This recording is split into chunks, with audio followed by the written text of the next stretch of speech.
Jeff Merkley has emphasized fighting for the success of Oregon's working families. That means fighting for good-paying jobs, strong public schools, and affordable college and health care. Jeff is a native Oregonian and a son of a millwright. He was born in Merkley Creek, Oregon, and his family moved with the timber economy to Roseburg and then to East Multnomah County. He was elected to the Oregon House of Representatives in 1998. In 2007, he became Speaker of the Oregon House of Representatives and held that post until his election to the U.S. Senate.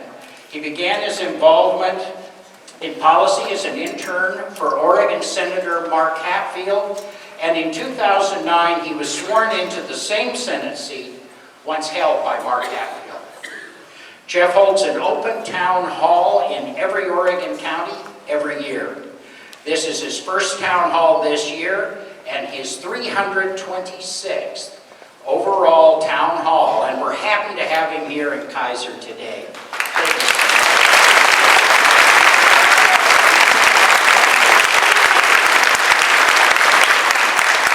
Today we also have Congressman Schrader, who is currently serving his 5th term in the United States House of Representatives. Congressman Schrader currently serves on the House Energy and Commerce Committee and sits on both the Energy and Health. Successfully passed, let me underline that, a 5-year farm bill. That's a pretty amazing accomplishment. Before being elected to Congressman Schrader, a farmer and veterinarian, served in both chambers of the Oregon legislature, representing his home district in Canby. Please welcome Oregon's U.S. Senator Jeff Merkley and Congressman Schrader.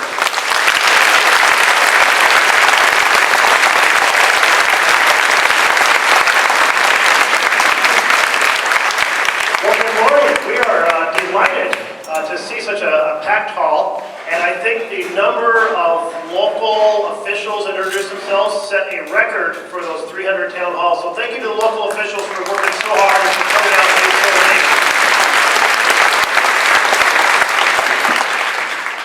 At the beginning of each town hall, I like to present a flag to a community group that is doing good work, trying to spotlight on that. And today we get to do this together, Congressman Schrader and myself. And so I'd like to ask John Reeves to come up, who is the Executive Director of Mid-Willamette Valley Community Action Agency. Welcome.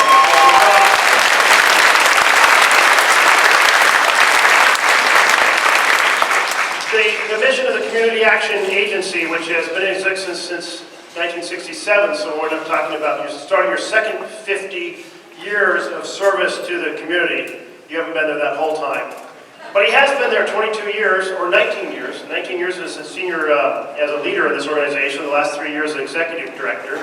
The mission is to empower people to change their lives, exit poverty, by providing vital services and community leadership. And they're involved in so many different activities, including transitional and permanent housing, and we all know how challenging the housing market is. Connecting families to Head Start to give children a great start in their lives. Programs for energy assistance, programs for drop-in center for homeless, and working with runaway youth. There may be far more than that, but that's a lot. Would you like to say a few comments about what you're doing? And this is, by the way, an opportunity if you need volunteers, you have an upcoming fundraiser. Thank you very much. Okay, so again, my name is John Reeves, and I'd just like to start by giving my sincere thanks to both Senator Merkley and Congressman Schrader for all the work that they do on behalf of citizens in Oregon and all the people that are here. So thank you, and thank you both.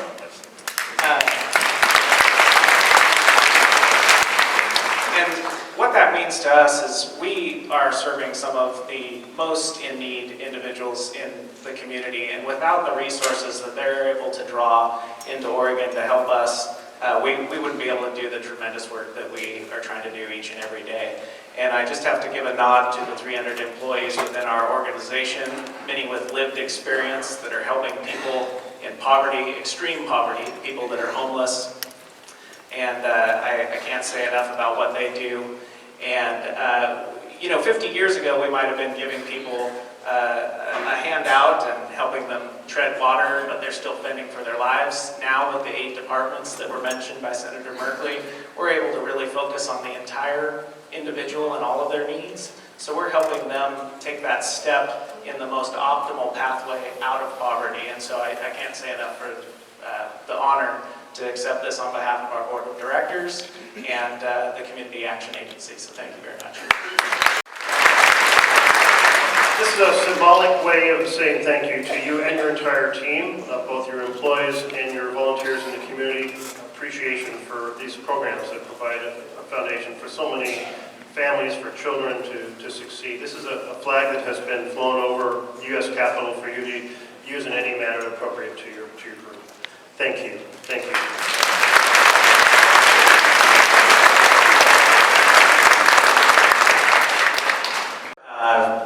I'll just say a few brief things, because mostly Jeff and I want to hear from you, your questions, your concerns. That's how we do our job for you in Washington, D.C. It's been a difficult year in the United States Congress. I don't need to say a whole lot more maybe beyond that.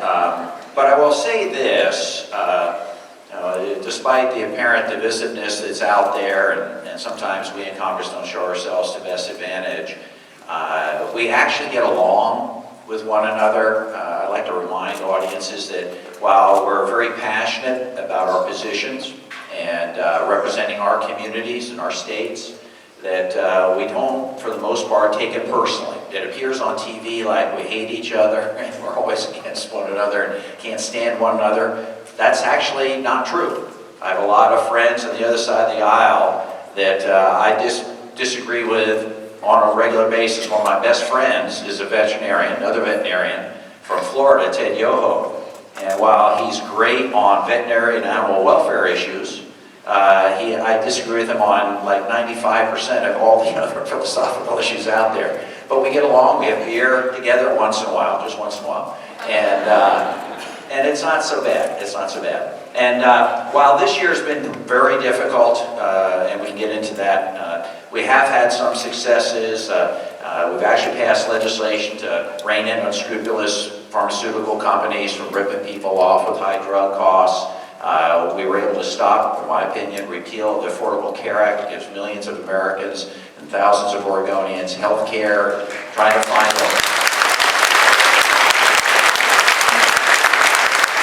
trying to shore up the individual marketplace with bipartisan legislation. Veterans legislation, veterans have once again been a nice area where we all tend to agree, making sure that agency freezes didn't apply to them, make sure that caregiver programs in our great state of Oregon weren't upturned, and putting families, veterans families, at great disadvantage. And we've been getting some light shined on some of our forestry and fire issues finally. Unfortunately, there have been horrible, horrible hurricanes in the southeastern part of our country, but we've been able to draw attention to some of the horrible, horrible fires in the west, and trying to find accommodation and forest management, wildfire fighting to protect our citizens here. So it's not all doom and gloom in the United States Congress, and with your help and assistance, things will get better, hopefully in the upcoming year and election. And I want to mention some of the to-do list here at the beginning of the year. Children's Health Insurance Program, or CHIP, has not been reauthorized. We're now well over 100 days. I do want to thank Governor Brown for making sure that state funds have stepped in so that the children of Oregon are going to keep getting health care until Congress acts. And that action will hopefully be in a few days, because there's a whole bunch of provisions that we are working to get into a funding bill to keep the government open past the 19th of this month and on through this fiscal year. Another piece of that are our community health clinics. We have 30 of them that have been added in the last 8 years here in Oregon. They're the friendly front door in rural areas and urban areas. Very, very cost effective in our healthcare system, and we want to make sure that those community health clinics keep operating and that those are authorized. We want to make sure the DREAM Act gets done. For those who have grown up here,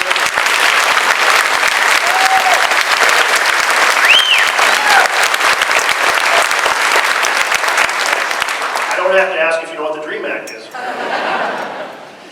We want to make sure that that is done. And then there is a big push on sequestration, which are the budget caps on the military side and the health, education, transportation, and infrastructure side. And if one side gets lifted, we want the other side to get lifted. So hopefully we can do more on housing and more on education and more on healthcare and more on infrastructure. So all that's... There's some recent issues you may have heard something about, maybe something involving someone named Jeff Sessions and cannabis. We'll be happy to address that if the question is raised. And then there's Interior Secretary Zinke and something about offshore drilling, another federal issue that's coming here. And of course we have these international issues. Many years ago, very long time ago, I was involved in working for Secretary Weinberger and then for Congress on strategic nuclear policy. I've gone decades without worrying about nuclear war. I can tell you when you have two world leaders bragging about the size of their nuclear buttons, I am losing sleep. And we need to address that situation with North Korea. And certainly we have other challenges with the Iran plan and what's going on in Syria and the Middle East. So lots of things outside our borders as well as inside. So we're just going to stop there and invite your questions. We do have a student who's going to ask the first question and one doing the last question. In between, Mayor has agreed to draw numbers, and he'll read the last, how many, are you going to read the last 3 or 4 digits of those numbers? If they're all the same otherwise. And so just have those ready. If as he reads them, he'll read 3 or 4 at a time. If nobody responds, we'll just keep going very quickly. So Tresson Keller is an... We have a problem with a vehicle that's parked that needs to be moved, otherwise they're preparing to tow it. I can't read it. Oh, I can. Although my children keep telling me I do need glasses. 674CYN. 674CYN, and the type of car is a Subaru, a silver Subaru. I guess it's in a fire lane or something. Okay, we want to make, another announcement. Okay, we have 4 cars that need to be moved. In addition to the Subaru, we have a Hyundai 124 DQE. We have a Chrysler 974 GNB, and we have a Prius 16090. If folks could move those cars, that would be great. Thanks. Tresson Keller is here. I believe she's an 8th grader. Tresson, are you standing nearby? Great. You've got a microphone, and she's going to start with our first question or comment. Good morning, Senator Merkley. Thank you for being at Claggett Creek Middle School. My name is Tresson Keller, and I am in the AVID program here at Claggett Creek. AVID is a program that prepares students for college and career. In just a few years, I will be applying for college. Given the high cost of college education, how should college debt affect how my classmates and me dream about our future?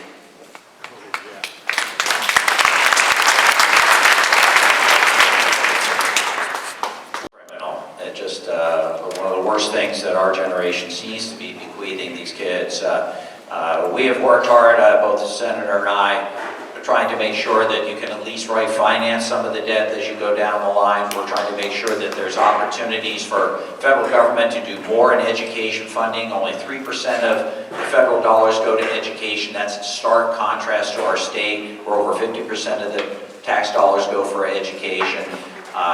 Loan forgiveness should be critical, and there's also a lot of programs that we sponsor trying to make sure that if you step up and after school and teach or work in an area that's distressed, in need of some expertise, that your loan can also be forgiven. So we're trying to work very hard to make sure that your college is a heck of a lot more affordable than it is right now.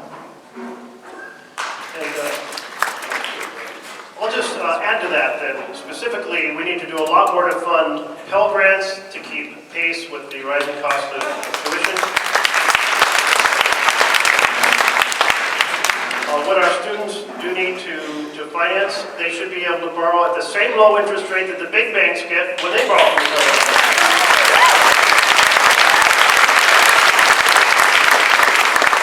And I can't help but mention the tax bill that just went through.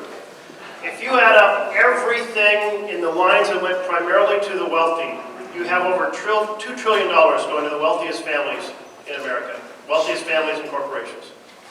If you divide that by the population of America, that's $6,000 for every man, woman, and child. It gives you a little more way to get a grip on how much money was moved from our common fund to help out the very wealthiest and most powerful. How about, instead of doing that, we terrifically improve our education, our ability for both K-12, smaller classrooms, better support for teachers, and dramatically drop the cost at our public universities.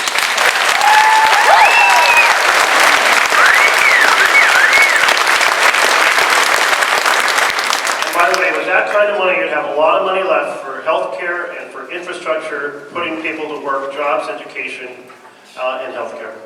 And Mayor. Now, I'm going to read three different numbers, so be prepared. 041 will be the first question. Just stand up, raise your hand. Over yonder, we'll get a microphone to you. Then 133. 133. 133. And 063. And 063. Maybe you can start with your name and what part of the county you come from. Can we? Yes. Okay, we're getting a microphone to you.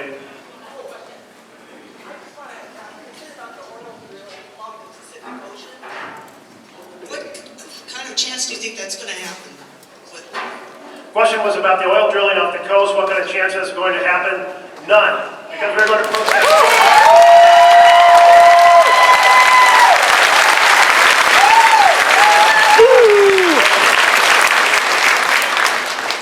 I'll tell you, you probably heard that as soon as Zinke announced that, the governor of Florida, who is running for the U.S. Senate, protested. He said, oh, well, we'll let Florida off the hook because there's a Republican running. How about we let every state off the hook where the governor thinks it's a bad idea?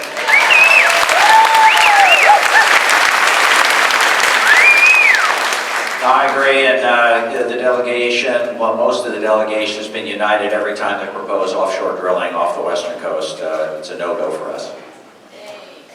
Okay, who do we have next? 133. Anybody waving their hand around on those other two numbers?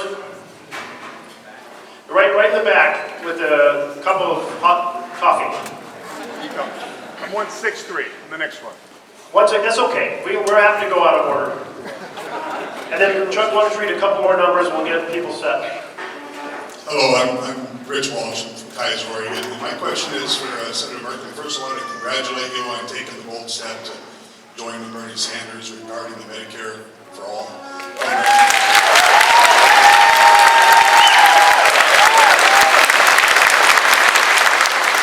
And I guess my question is, how many Democrats are on board with this, and why isn't this part of the Democratic platform? Well, let me tell you, here's the thing. Our healthcare system is so complicated. We have 6 different systems that are overlapping in all sorts of ways, and if you earn a little more money and now you don't qualify for Oregon Health Plan, how to get your kids on a chip, and maybe you're a little more money than that, then how in the middle of the year can you get into the exchange? And by the way, the exchange is changing because the insurance pool has had the plug pulled on it, and et cetera, just the complexity. Wouldn't it be great to have a simple, seamless system whereby simply by living in America you have affordable quality health care?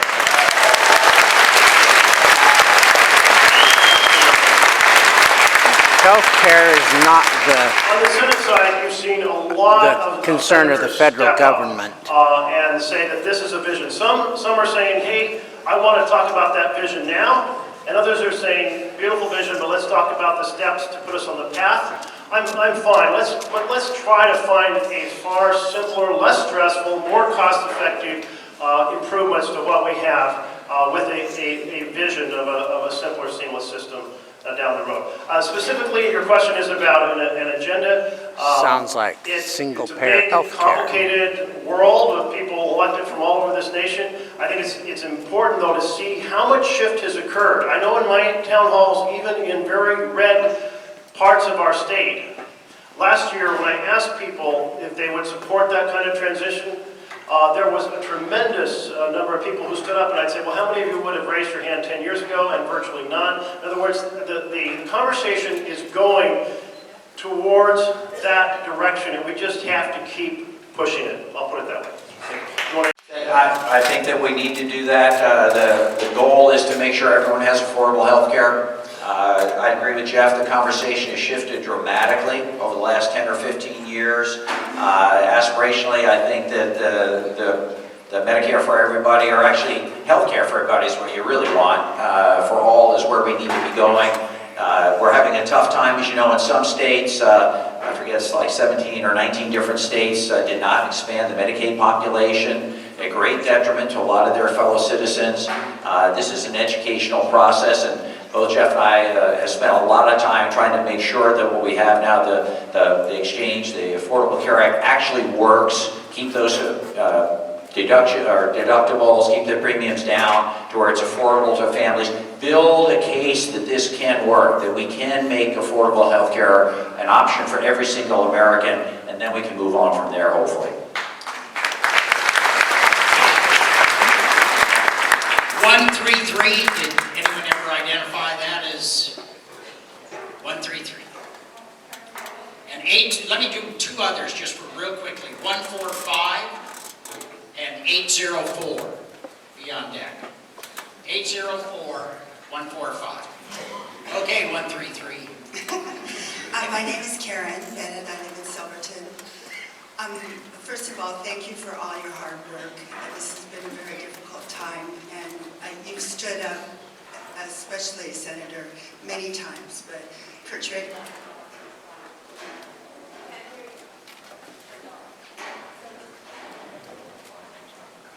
So there's so many things, but one, I get calls all the time to give money, and I do what I can. But we need to know what else we can do to stand up for these things that are so important. Our health care. Drilling is inconsistent. Mike's off. I also want to know, how are we going to, and are we going to be able to impeach this president?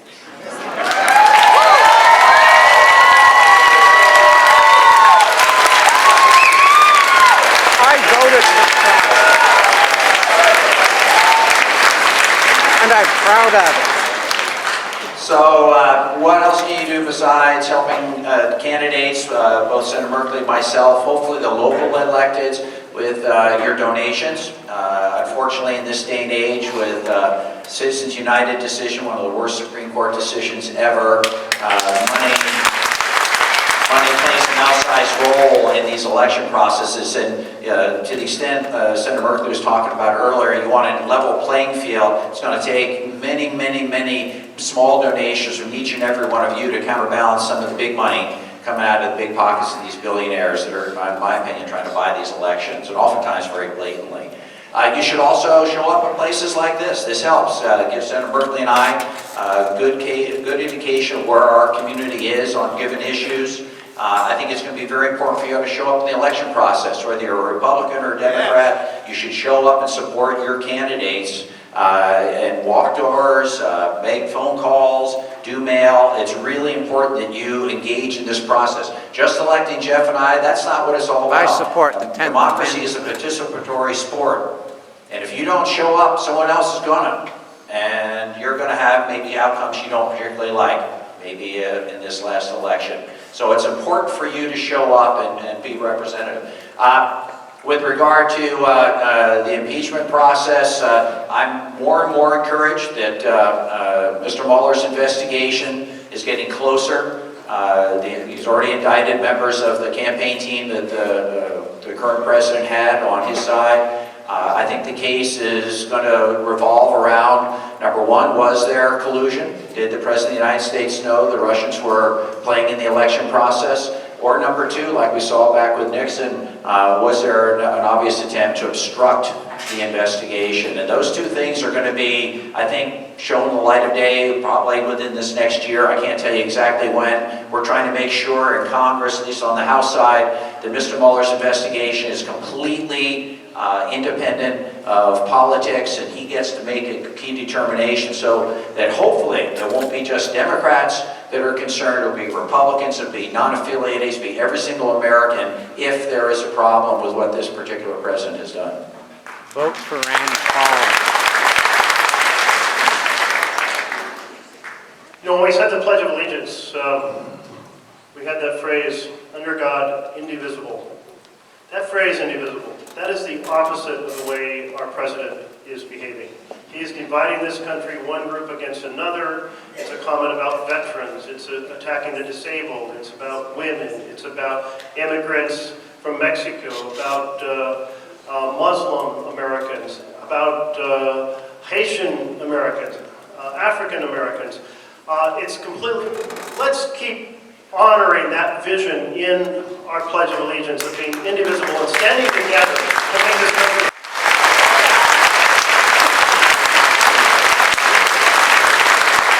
And Kurt is absolutely right about the challenge we have under Citizens United. On the Senate side, we really saw this in 2014 when the Koch brothers said, we're going to put a massive amount of funds in, try to take control of the Senate. They did so in Louisiana and Arkansas and North Carolina and Colorado and Iowa and Alaska. And by the way, they came here to Oregon too. And when they did so, I said to my team, I want to put up an ad identifying who the Koch brothers are and what they're doing. And my team said, oh, you know, that's a really bad idea. Remember, Jeff, that whole adage about never start a fight with folks who buy ink by the barrel? And by the way, they use front groups, so they don't use their name. They don't put their name on the ad, so people won't understand this. I said, well, listen, if they're going to come into our state and beat me up, I want people to at least try to know about it. So I put up an ad, and I said, the out-of-state oil and coal billionaires, the Koch brothers, have come to Oregon to elect my opponent. They share an agenda, item 1, 2, 3. Great investment for the Koch brothers, terrible choice for Oregon. And you know what? Oregonians responded so much that within a month they left our states. Thank you for kicking the Koch brothers out.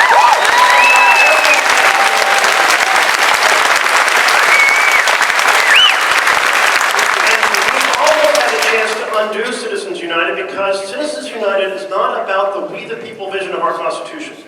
It's about we the powerful and privileged writing the rules to make ourselves more powerful and more privileged. And that You're not about concentration the of power was Constitution exactly either. what Jefferson and other founders warned us about. That's why the Constitution starts out the way it does. That's why the citizen voting is laid out the way it is. And what happened when one of those 5 Citizens United justices died? Within hours, the majority leader of the Senate, Mitch McConnell, came on the floor and said there would be no debate and no vote on any nominee from President Obama.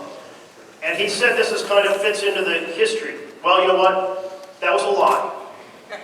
15 times we've had an open seat on the Supreme Court election year, previously. 15 times the Senate's debated. 15 times the Senate's voted. 11 times confirmed, 4 times rejected, but always debated and always voted. And that theft of a Supreme Court seat is keeping Citizens United in place. Somehow, we have to reclaim the we the people vision of our Constitution to restore the What about the 10th Amendment?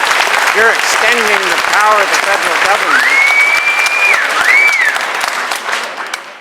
804 or 145? We'll add to that 963. My name is Ted Campbell. I'm from West Salem.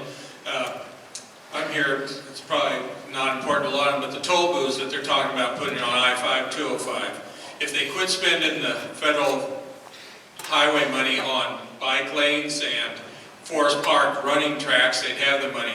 And Representative Schrader, it's going to affect one of your biggest employers in your area, the Woodburn Outlet Mall. People aren't going to pay $5 a car to come down there to buy stuff anymore. So you need to tell the Federal Highway Commission not to allow them to put the booths on there. It's going to save a lot of time. People are already getting ready to go to court over it, and it'll save a lot of time and money for the people.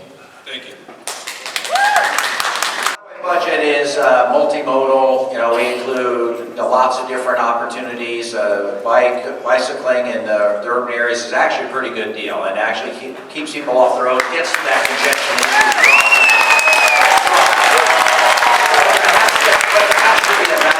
I agree with you on that. The tolling thing, I think what I've heard is it's going to be, there's been a commission or a group of people put together to look at that to see if that even has legs. I'd urge you and others that have opinions on whether or not that's a viable route to go for I-5 or 205. I think, well, I'll speak for myself, I'm going to go where the citizens of this state want me to go on those issues. I think that you will speak and we will hopefully make sure your voice is heard with regard to whether or not that has a place on these federal highways. Great. To add to that, so for interest of time, we'll keep moving. Yes. Hi, my name is Judith Mansfield. I live here in Keizer and teach for Chemeketa, our local college. I have a lot of concerns, especially about my DACA students. Tuition cuts for everyone.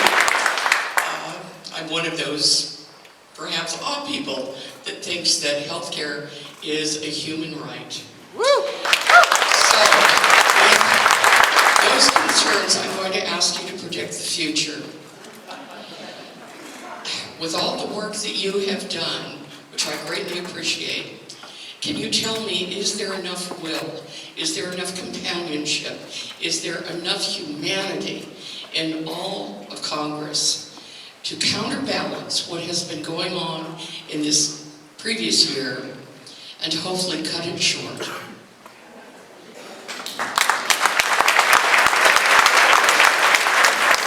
Judith, thank you for being dedicated to the education of our children. And maybe we could have all our teachers wave their hands that happen to be here.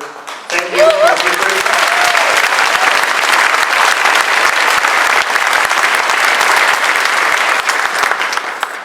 And for your concern and interest specifically in the Dreamers docket, and when you asked if there was is there enough humanity in all of Congress to address what's been going on this past year, were you talking more broadly than Dreamers or specifically about getting the DREAM Act passed?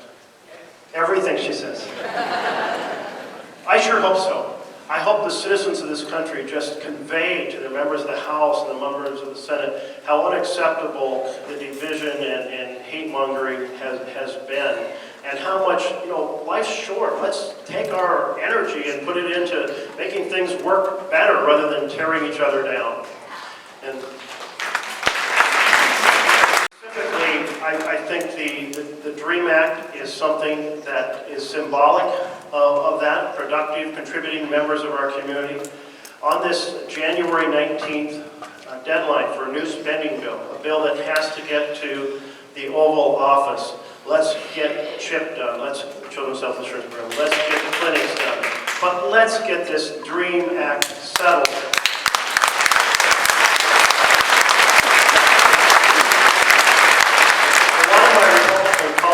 Said, we need for the affluent and for the really big companies to have stabilities. They aren't stressed out about changes in the tax code, so we got to extend. It's totally unfair to be stressing out our communities and our families over the uncertainty of the rules regarding whether these children who are now teenagers and young adults going to college, contributing, that their status, we're turning them into stateless individuals. Let's change that. Let's make them full members of our community as they have been throughout virtually their entire lives and get it done.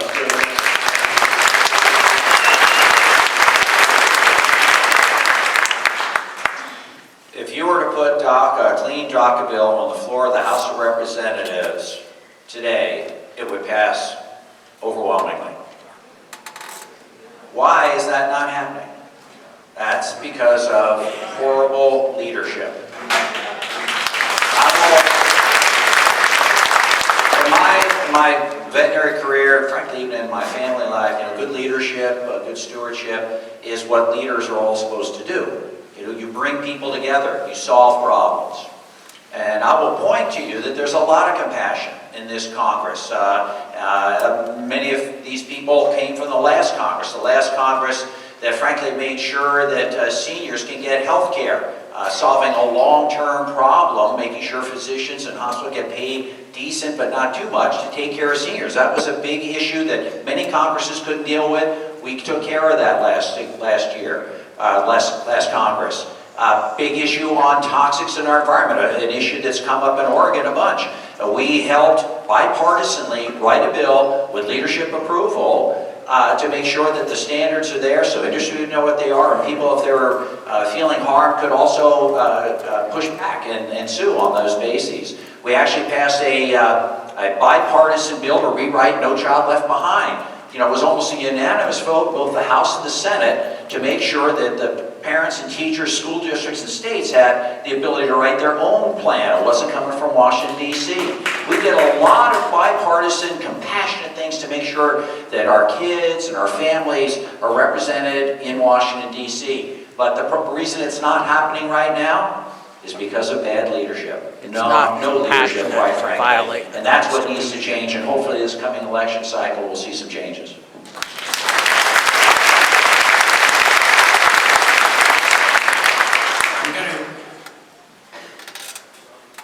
Got it. 137 and 931 will be the next two after this question. Good morning, and thanks to both of you for coming and being willing to listen to the concerns here. One of the big things that we have going on locally, see my nice green t-shirt, can hook you up with those if you need them.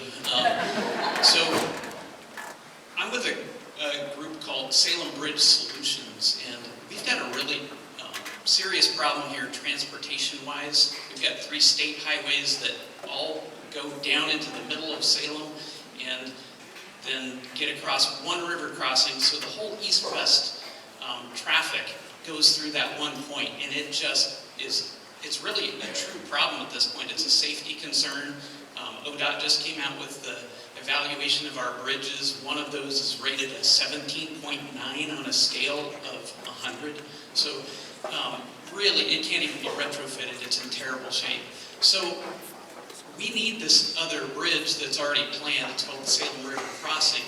And as we're talking about, right now we've got idling traffic that sits here every single day, hours, and just pollutes like crazy. We need to solve that. And the Salem River Crossing will need federal funding. So as we're talking about, here we may have $1 trillion infrastructure package.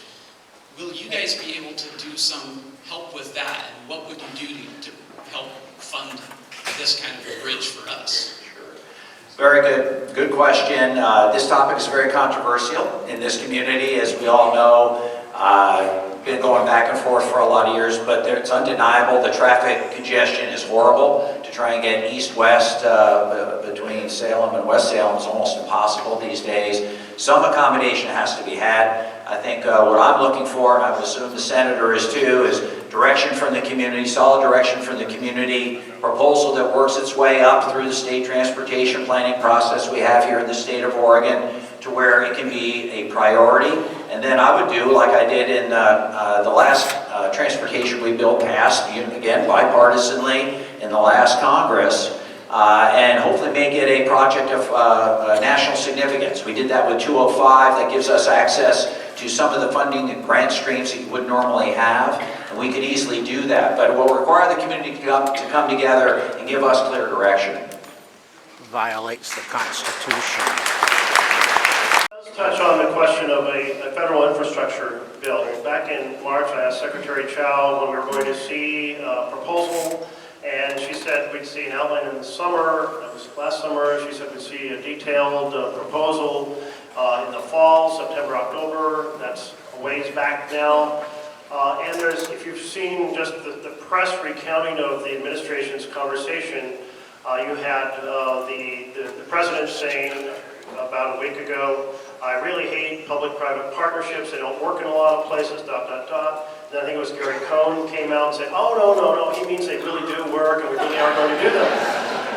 And so we really, in a full year in administration, we don't have a proposal. And the type of funding that was available to invest just got sent to the richest Americans, several $1 trillion.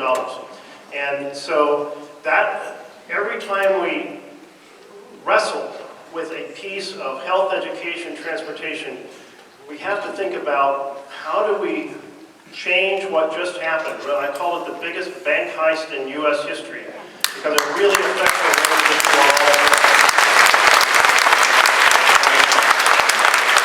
I'll tell you, I really am concerned about using incentives for public-private partnerships when they mean that you're going to have a middleman earning a 20% return when we could have borrowed the money at 2% to do the project. Because it means we, the people, are going to have to pay back 10 times more for the project than we would have otherwise.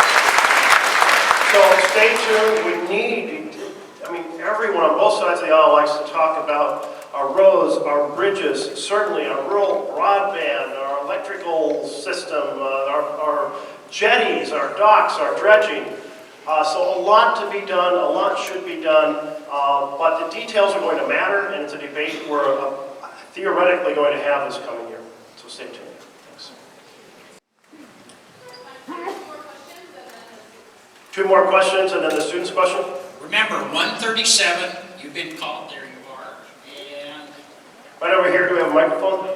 at 9:31.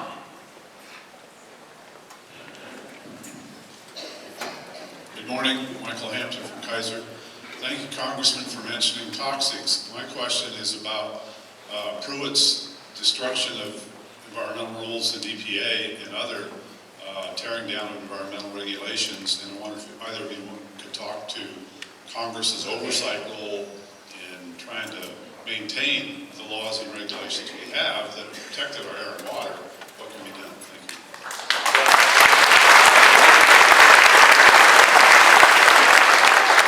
That toxics bill was about the toxics that are embedded in our everyday products. It's incredible that since 1991, there's been no federal regulation of the poisons that might be in everyday vinyl, everyday pots and pans, you name it, carpets, upholstery. We had a big debate in the Oregon legislature over just a one flame retardant that was being put into our carpets that our babies are crawling on. Their nose is 1 inch away, and they're inhaling, right after birth, they're inhaling large amounts of a cancer-causing toxin that actually doesn't improve the flame response of the carpet at all. That has to change, and that's what that bill was all about. And was so excited about that. And then the administration proposed Michael Dorson to run that division. Michael Dorson has spent his entire career saying when the scientists say this much is dangerous, Michael Dorson's team says, no, we can have 10 times that, 20 times that, 100 times that. Don't worry about that chemical. And there was such a response by the people of the United States that the administration actually pulled Michael Dorson's nomination off the Senate. And so, thank you for we just really hope, Scott Pruitt is a big challenge. He's doing so much from the inside. But we're hoping that taking each battle we can put our hands on, and that was an example of one. We hope that the next nominee is someone who actually believes in getting dangerous chemicals out of our everyday products. Makes a lot of sense to me. Elections have consequences. Elections have consequences, and you get the government you vote in. At the end of the day, there'll be other elections coming up, and I think each and every one of us, as I mentioned earlier, needs to step up and be vocal and be present and active. If we don't like the direction certain legislators, certain administrations are going at any one given time. The other thing I would say is when the last Congress, or early last year, it's now 2018, last year, we saw a bunch of CRAs from my Republican colleagues with regard to some of the rules promulgated by the Obama administration. I would suspect you're going to see the same thing this year from Democrats with rules that are promulgated by this administration. That might be an avenue by which we can make sure our environment's still safe and that there's good, solid regulation that gives assurance to the industry and also make sure that we're environmentally protected at the end of the day. So that might be coming down the pike.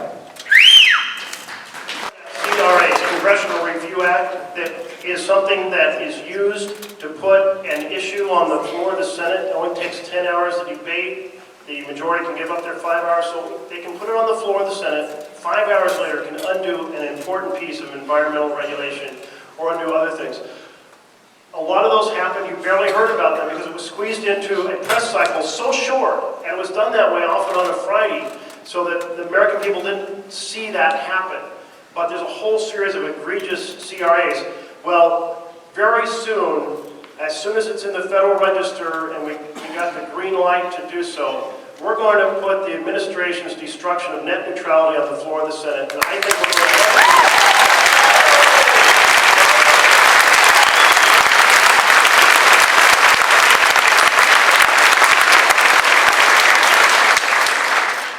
to just to get feedback, how many folks would like to see us, raise your hand if you want to see us undo that assault on net neutrality? How many folks really want to keep the new rule? Okay, thank you. Thank you.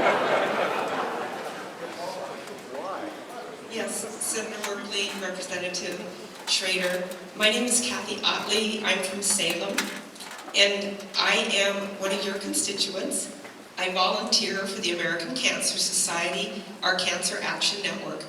I can never thank you enough, both of you, for the continued support that you have given us over and over again on all the issues regarding funding of healthcare, access to healthcare, funding for research. We were given these statistics last week from the Oregon Bureau of Vital Statistics. The #1 killer of Oregonians is cancer. Will you promise me, when you go back to your budgeting committees and you're voting, that you will vote for research for cancer funding, and will you vote to make sure every American has the chance to fight cancer? Well, that's a pretty easy one. I appreciate that. The answer is yes, and we've already done that. One of the, again, bipartisan pieces of legislation you didn't hear about, because the news media doesn't cover any time we get together and do good things, was last Congress with a bill that actually improved NIH funding, put billions of dollars back above the basic funding levels so we could do that exact type of research. We funded Joe Biden's moonshot on cancer. We funded opioid research. We did a lot of good things in this 21st century cures. Also, incidentally, getting life-saving medications and devices to very vulnerable populations, seniors and newborns that can't wait maybe for some of the drawn-out process we currently have. So, yes, I think it's easy for, I would assume, both of us to make sure we go back and make sure that's in the budget at the end of the day. Yes.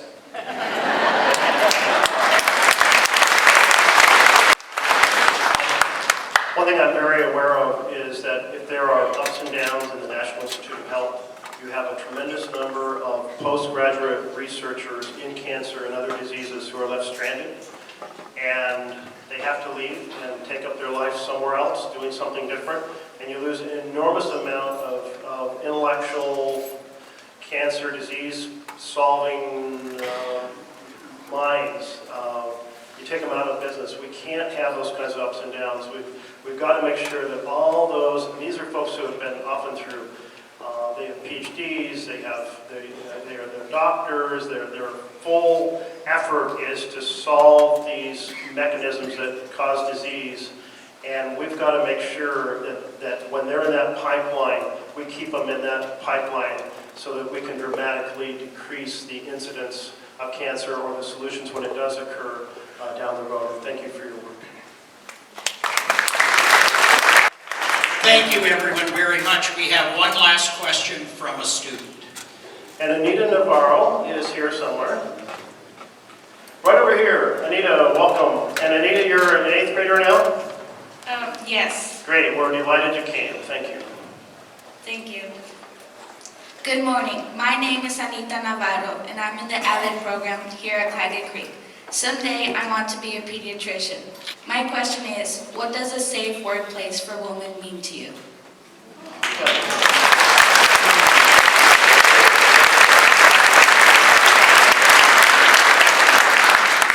And Anita, what was that program that you're in right now? AVID. AVID, and you want to tell us a little bit about that program, what it does? Sure. AVID is a program that prepares students for college and career. Thank you. And this is, I believe, one of what were referred to as the TRIO programs to help students prepare for college. It used to be called the TRIO program because there were 3 components. Now it has 8 components. But it's retained the name. And this is near and dear to my heart because I was the first in my family to go to college. And I know what a cultural leap it was when I left high school and went to college. And in these programs, it really help students understand what higher education is all about, the opportunities involved, what kind of preparation is necessary, visiting campuses so you can see them. And so I really want to say just an encouragement for all those students whose families do not have folks who've gone to college to look up and participate in one of these TRIO programs. And then the specific thing you asked was about what is a women-friendly workplace? A safe workplace. For women. Okay, I got the picture. Well, I'll tell you, it's a workplace that doesn't involve leadership by a whole number of individuals that we have heard about in the last few months, or people who practice any sort of sexual harassment in the workplace.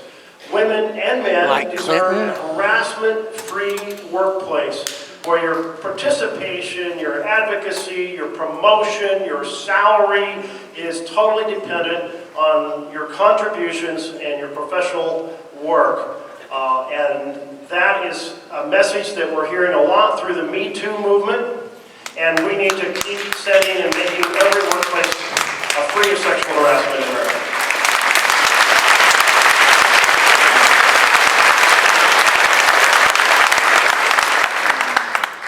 I totally agree. I mean, it's caught the attention of the nation.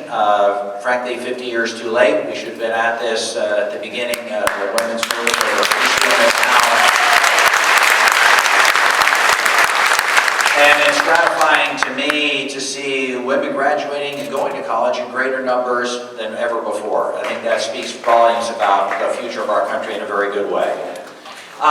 I'll just say thank you all for coming. I really appreciate it. There's a great community base, which I really appreciate. The amount of stuff you get done, you leverage your personal commitments. It's not just about money for Salem, Keizer, and Marion County. I'm always impressed with the communitarian spirit that you guys have here. And it's shown by your willingness to come out on a lovely Saturday morning and sit in a building for Jeff and I. So I really appreciate that. We'll do this again, obviously, and appreciate all the input we've got. We got people taking notes, and frankly makes us stronger advocates for you back in Washington, D.C. Thank you, Mayor and Bennett, very much for hosting us today. Big thank you to Jen Williams, the assistant principal who is here, and the superintendent, Christy Parrott, hosting us here at the home of the Panthers. And we're delighted to be able to have this type of engagement. This type of public conversation is so much needed. I have found that I feel a lot of my colleagues on Capitol Hill, many of them live in gated communities, and they operated high-end fundraisers, and they are terrified of having town halls. I think it should almost be a requirement